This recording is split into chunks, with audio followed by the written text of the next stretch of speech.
Hugh Hewitt has been standing by, watching and listening along with us, a frequent contributor along the way in the campaign season.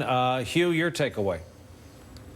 Well, I heard Andrea Mitchell, Brian, say melancholy. You began your after press conference comments by saying you thought battle fatigue. I think the president's exhausted. And I also think his first response to the question about Syria and did he feel responsibility was a meandering away from it. He said the world will not forget and the world will not be fooled. But I do go back to something Admiral Stavridis said, I think on this network yesterday. He was considered by Secretary Clinton as her vice presidential running mate, Democrat, that the biggest mistake of his presidency was the red line and not enforcing it.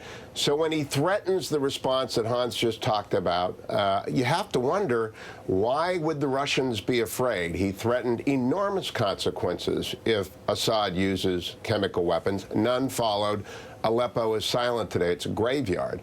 So I was thinking about that through it, and I also fault the president. I'm very glad he honored the military 3 times in this press conference. I salute him for that. It was a very honorable thing for him to do. I think presidents get very appreciative of the military towards the end of their time in office, even as they are throughout. But he was asked directly, did the Russian hack affect the election outcome?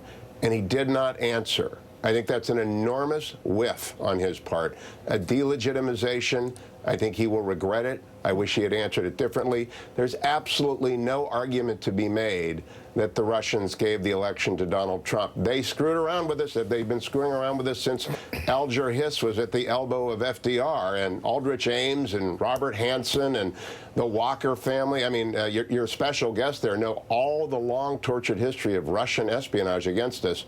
But the president ought to have teed that one up like he'll be teeing it up in Hawaii. Hugh Hewitt, thanks for sending people to Wikipedia for Alger Hiss.